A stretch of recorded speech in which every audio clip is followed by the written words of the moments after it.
अस्सलाम वालेकुम dear students. उम्मीद है बच्चे आप सब खैरियत से होंगे। बच्चे आज का जो हमारा लेक्चर है वो है क्लासिफिकेशन ऑफ ब्रायोफाइट्स पे। पीछे हमने ब्रायोफाइट्स की जनरल अकाउंट को डिस्कस किया था, इसके अलावा इसके हमने एफिनिटीज़ को डिस्कस किया था।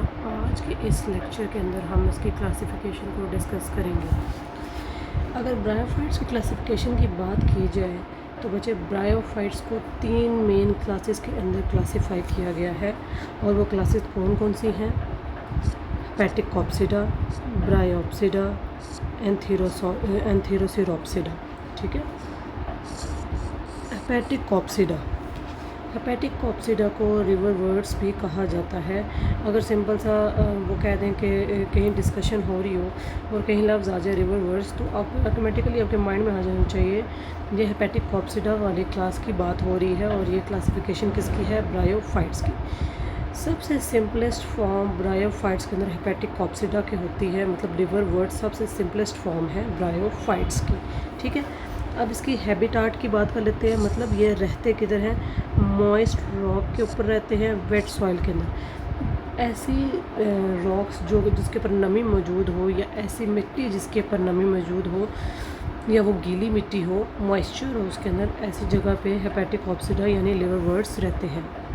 प्लांट बॉडी की बात की जाए तो प्लांट बॉडी के अंदर 2 मेन चीज़ें होती हैं, जिसके अंदर हम इसके अंदर गेमेटोफाइट, स्पोरोफाइट और ये सारा कुछ डिस्कस करते हैं। तो सबसे पहले वो कहते हैं प्लांट बॉडी के अंदर वो डिस्कस क्या कर रहे हैं? गेमेटोफाइट को। गेमेटोफाइट जैसे कि हमने ऑलरेडी डिस्कस किया था, अब आपको ये पता होना चाहिए कि क्या होता है गेमेटोफाइट, क्या होता है, जो कि गैमेट प्रोड्यूस करते हैं। ठीक है। वो कहते हैं गेमेटोफाइट की 2 फॉर्म्स हैं। ठीक है। इसके गेमेटोफाइट की 2 फॉर्म्स हैं। किसी के पास होता है थैलस बॉडी, और थैलस क्या होती है? थैलस बॉडी बच्चे क्या होती है?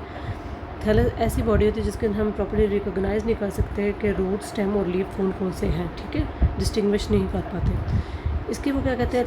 थैलस जो होता है वो फ्लैट होता है और अटैच होता है राइजोइड से। राइजोइड्स बच्चे क्या होते हैं? राइजोइड्स होते हैं रूट लाइक स्ट्रक्चर जो कि एंकर करते हैं बॉडी को, प्लांट बॉडी को सॉइल के अंदर। ठीक है। और वहाँ से लेते हैं अपना मॉइस्चर। फिर वो कहते हैं कुछ प्लांट हैं वो, उनकी प्लांट बॉडी किस तरह से ग्रो करती है? अपर की तरफ ग्रो करती है, अपराइट ग्रो करती है। ठीक है। और इसके पास क्या होते हैं? फॉल्स लीव होते हैं। फॉल्स लीव मतलब कि ऐसे लीव जो ट्रू लीव्स नहीं होते, ट्रूली लीव्स नहीं होते, लेकिन फॉल्स लीव इसको यहाँ पे क्यों कहा गया कि लीव्स की तरह के उनके स्ट्रक्चर होता है। ठीक है। इस वजह से फॉल्स लीव।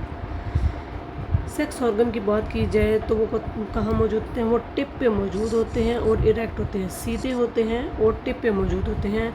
किसकी टिप पे मौजूद होते हैं? ब्रांचेस की टिप पे मौजूद होते हैं। ठीक है जी। तो ये था गेमेटोफाइट। गेमेटोफाइट की 2 फॉर्म्स हैं। उन दोनों फॉर्म्स के अंदर उसने क्या बात की है? एक तो फॉर्म है जिसके अंदर थैलस फ्लैट होता है और राइजोइड से अटैच होता है, और कुछ प्लांट ऐसे होते हैं जो कि ऊपर की तरफ ग्रो कर रहे होते हैं और इनके पास फॉल्स लीव होता है, और उनमें क्या कहा है? सेक्स ऑर्गन जो होते हैं वो ब्रांचेस के टिप पे प्रेजेंट होते हैं। अब बात करते हैं इसके स्पोरोफाइट की। ठीक है जी। स्पोरोफाइट डिफ्रेंशिएटेड होता है फुट, सेटा और कैप्सूल के अंदर, जबकि गेमेटोफाइट का हमने कहा था वो थैलस है और वो फ्लैट है। थैलस के अंदर डिफ्रेंशिएशन नहीं हो पा रही होती, लेकिन स्पोरोफाइट के अंदर वो डिफ्रेंशिएट कर रहा है फुट को, सेटा को और कैप्सूल को। वो फिर कहते हैं कैप्सूल की होती हैं डिफरेंट लेयर्स। ठीक है जी। अब हेपेटिकॉप्सिडा को फर्दर अगर डिवीज़न की जाए तो इसके अंदर 3 ऑर्डर्स हैं, 9 फैमिलीज़ हैं, 225 जेनरास हैं, 5800 स्पीशीज़ हैं। ठीक है। ऑर्डर, फैमिली, जेनरा और स्पीशी कितनी कितनी हैं ये अमाउंट बताई हुई है। तो ये हमारे पास बच्चे पहली क्लास थी हेपेटिकॉप्सिडा, जो कि सिंपलेस्ट क्लास है।